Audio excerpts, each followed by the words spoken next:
Romans 8:32.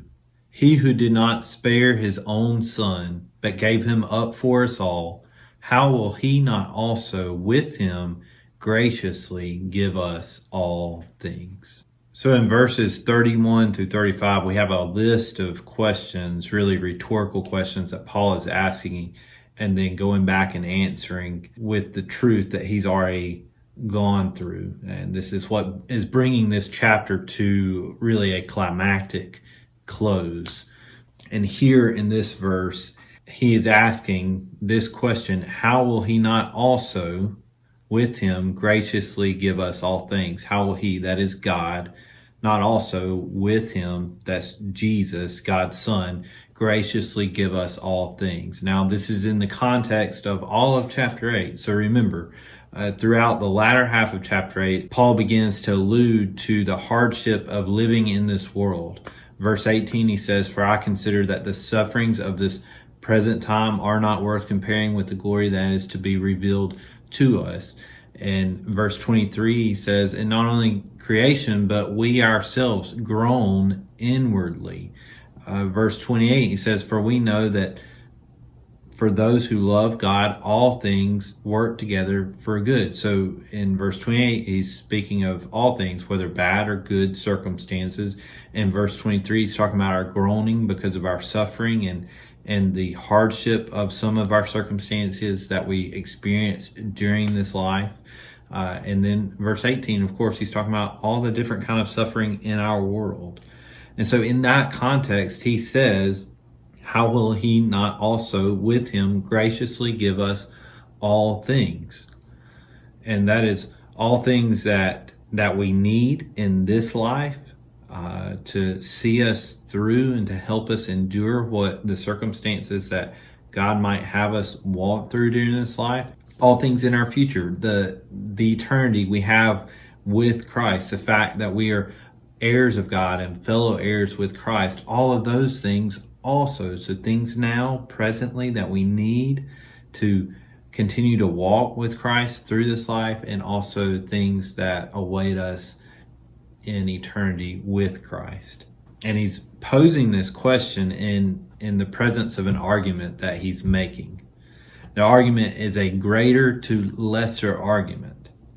You think of it like this: if a baseball player can hit a home run, then of course he can hit a single. If God gave his own son Jesus up for you because of his love for you, as John 3:16 says, "For God so loved the world that he gave his only son." Romans 5:8 says God shows his love for us in that while we were still sinners, Christ died for us. If God did that for you, of course he's going to give you all that you need in this life, and he's going to treat you as his son or daughter for all of eternity.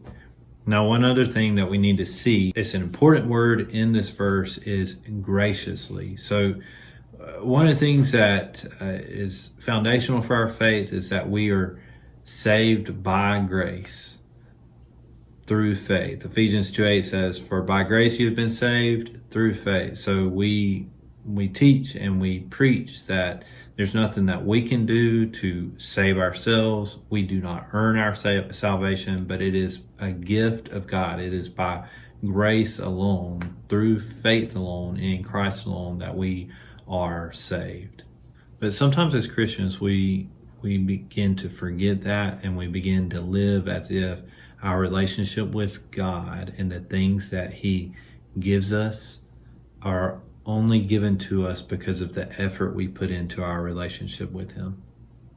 And this word is a reminder that not only are we saved by grace, but also we walk with Christ by grace. In other words, the things that God gives us that we need to be able to continue to walk with Jesus and walk by the Spirit and live according to the Spirit, he gives us those things too.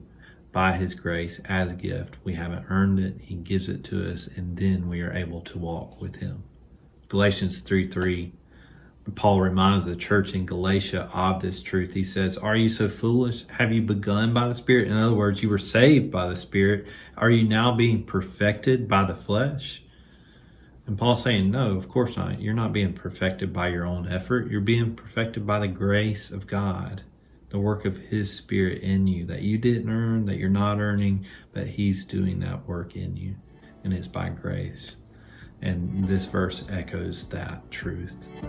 He who did not spare His own Son, but gave Him up for us all, how will He not also with Him graciously give us all things?